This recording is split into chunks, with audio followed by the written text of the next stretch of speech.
Okay guys, so we're going to talk about setting up your own still life for the class. This is going to require you to be more proactive, obviously, than in our actual classroom because you're going to be finding your own objects around the house, hopefully, maybe things that you found at thrift stores. And simple objects, simple background colors. I've got some things here.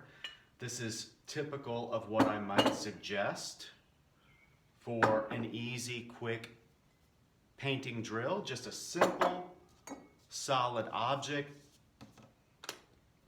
Things that you honestly may have lying around the room. The reason why I say solid is because it will make our life easier. In other words, we want to avoid having like elaborate patterns or anything on these objects. So if your objects are a single color and you can back them up with also a single color. I've got some pieces of scrap cloth here that I've gotten from fabric stores, from just remnants, but you could use a cloth napkin, a tablecloth, even a towel, colored construction paper, anything to give yourself a color against a color.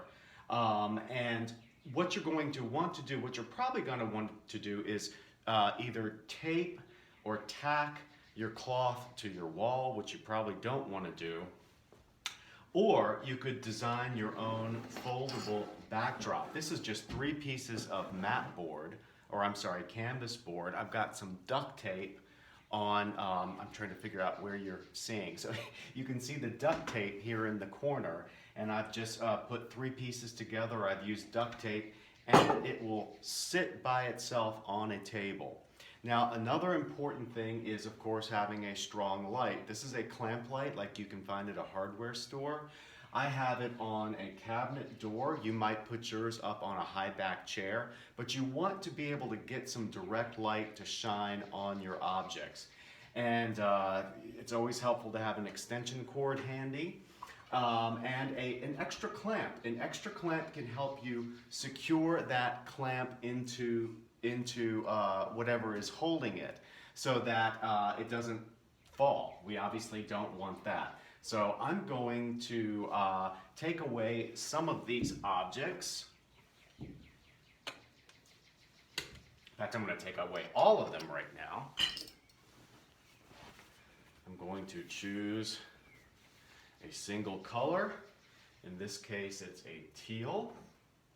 What I may need to do is use some additional clamps if necessary, like maybe I need to put a clamp in place to hold it up.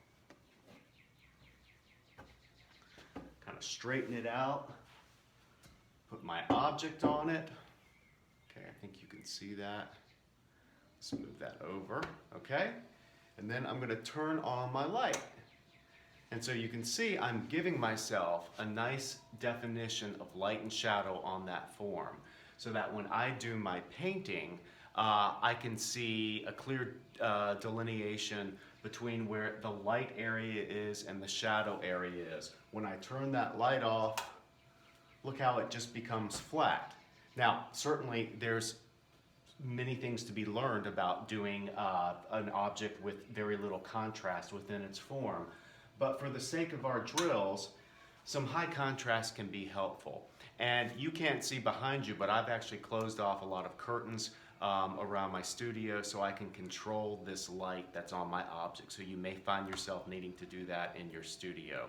So I'm going to check back in with another video and show you a painting of this object and how you're going to show me your painting and your object when we're in the classroom. Okay? Thanks.